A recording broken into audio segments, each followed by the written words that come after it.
کراچی والوں کی مشکلات کم نہ ہو سکی، آج سے 3 روز کے لیے پانی کی فراہمی بند، پانی نلکوں میں آ رہا ہے نہ ہی ٹینکر سے مل رہا ہے، مرمتی کام کے لیے لانڈھی اور شیپ اور ہائیڈرنٹس کی بندش شیڈیول، ملحقہ علاقے میں آن لائن ٹینکر سروس بھی معطل، یونیورسٹی روڈ پر 84 انچ لائن کا مرمتی کام آج سے جمعرات تک جاری رہے گا، شہر کو یومی 150 ملین گیلن پانی کی کمی کا سامنا، لیاری، کلفٹن، گلشن اقبال، جمشید ٹاؤن، آل سٹی ایریا متاثر، ترجمان واٹر کارپوریشن نے خبردار کر دیا۔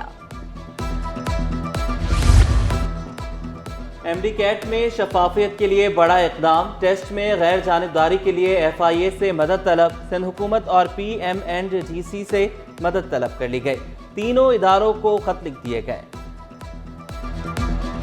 ایران سے بھتہ خور گینگ تاجروں کو لوٹنے لگا، لیاری سے گرفتار گینگ وار کارندے کے سنسنی خیز انکشافات، ملزم شوٹر کا تاجر عتیق اور جبار سے بھتہ وصولی کا اعتراف، کہا ایران سے یعقوب ماما کے کہنے پر بھتہ مانگا، کچھ دن بعد دوسرے گینگ کی کال آئی کہ یہ ہمارا بندہ ہے، بھتہ کیوں مانگا۔ منشیات فروشوں کے گرد گھیرا تنگ، تھانہ سائٹ سپر ہائی وے پولیس کا ایکشن، اسکیم 33 جنجال بورڈ کے قریب سے منشیات فروش کو دھر لیا، 1 کلو سے زائد چرس برآمد، مقدمہ درج۔ بجلی کا بل ادا نہ کرنا ریلوے کو مہنگا پڑ گیا، کے الیکٹرک نے بجلی منقطع کرنے کا عمل شروع کر دیا، کے الیکٹرک کے مطابق ریلوے کے 31 کنیکشنز پر 43 کروڑ روپے کے بقایا جات ہیں، عدم ادائیگی کی وجہ سے بجلی کی فراہمی جاری رکھنا ممکن نہیں۔ پاک واٹر اینڈ انرجی ایکسپو کا آغاز، صوبائی وزراء ناصر حسین شاہ اور سعید غنی نے افتتاح کیا، چین، ترکیہ، مراکش، آسٹریلیا، مصر اور امریکی کمپنیوں کی شرکت، سعید غنی بولے نمائش میں پانی کو بچانے کے لیے آگاہی دی جائے گی، ناصر حسین شاہ نے سیاسی مخالفین پر تنقید کے نشتر چلائے۔ بہترین طبی سہولیات کی فراہمی کا مشن، وزیر صحت رضا پیچو نے انڈس اسپتال میں نئی ایمرجنسی کا افتتاح کر دیا، جدید سہولیات کو احسن اقدام قرار دیا، صحت کے منصوبوں کے لیے ہر ممکن تعاون کی یقین دہانی۔ پاکستان کے آئی ٹی سیکٹر کی ایکسپورٹ میں اضافہ ہو رہا ہے، پاکستان کی انٹرنیشنل رینکنگز میں اضافہ ہو رہا ہے، اور سب سے بڑی کامیابی سٹاک مارکیٹ کی روبسٹنس اور اس کی شاندار کارکردگی ہے کہ جو 30,000 پوائنٹ سے اٹھ کے 1,00,000 پوائنٹس کی حد کو کراس کر کے اس نے دنیا بھر کی سٹاک مارکیٹس میں پاکستان کا جھنڈا گاڑ دیا ہے۔ وفاقی وزیر احسن اقبال کی سٹاک مارکیٹ آمد، روایتی گھنٹہ بجا کر کاروبار کا آغاز کیا، بولے اربوں ڈالر کی سرمایہ کاری پاکستان میں لائے، کراچی سے بدامنی کا خاتمہ کیا، سی پیک کو حقیقت بنایا، chairperson stock exchange Shamshad Akhtar بولی سٹاک مارکیٹ دنیا کی بہترین مارکیٹ میں شامل ہے، سٹاک ایکسچینج میں بہت گنجائش ہے، چیف ایگزیکٹو سٹاک ایکسچینج فاروق ایچ سبزواری نے سیاسی استحکام کا مطالبہ کر دیا۔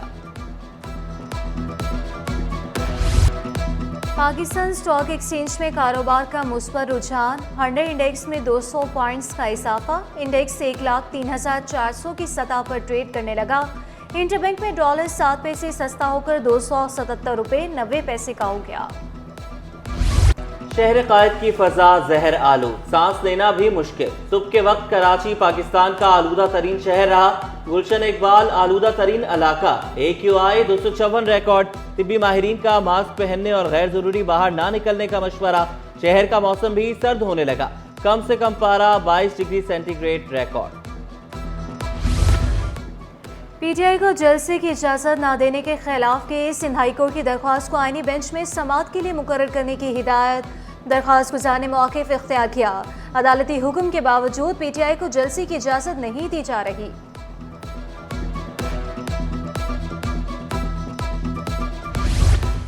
پی آئی اے کا بڑا اعلان، نئے سال کی خوشی میں کرائے 10% کم کرنے کا اعلان، کینیڈا سے پاکستان آنے والی پروازوں پر رعایت دینے کا فیصلہ کیا گیا۔ بجلی اور گیس کی بلا تعطل فراہمی خوف بن گئی، کشمیر کالونی، اختر کالونی، شیرشاہ اور ملیر میں بتی گل، اورنگی، شیرشاہ، کورنگی، لانٹھی اور بلال کالونی میں چولہے ٹھنڈے، شہریوں نے شکایات کے انبار لگا دیے، کہ الیکٹرک کا کہیں بھی غیر اعلانیہ لوڈ شیڈنگ نہ کرنے کا دعویٰ۔ انٹرمیڈیٹ پارٹ 1 امتحانات فارم جمع کرانے کا آغاز فارم 31 جنوری تک جمع کرائے جا سکتے ہیں وزیر اعلیٰ کی ہدایت پر سرکاری کالجز اور ہائر سیکنڈری سکولز کے طلبہ کی فیس معاف کی گئی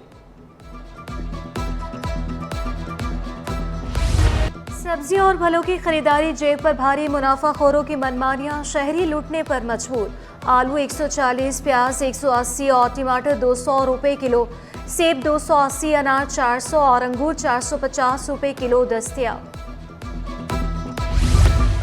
پروازوں کا شیڈیول معمول پر نہ آ سکا تکنیکی اور آپریشنل وجوہات کے باعث 8 پروازیں منسوخ دوحہ اسلام آباد لاہور اور ملتان جانے والی پروازیں کینسل ناشتہ پوائنٹس پر کراچی والوں کا رش برنس روڈ میں کسی نے حلوہ پوری کھائی تو کسی نے کچوریوں پر ہاتھ صاف کیے کئی لائنوں میں لگ کر بھی باری کا انتظار کرتے رہے معاشرے کا اہم اور کارآمد حصہ نظر انداز حقوق سے محروم خصوصی افراد کے مساوی حقوق اور فلاح و بہبود کے فروغ کا دن مقصد ان کے احترام کا شعور بیدار کرنا سہولیات نہ ہونے کے باوجود تعلیم مکمل کی بہتر صحت اور تعلیمی نظام کے خواہش مند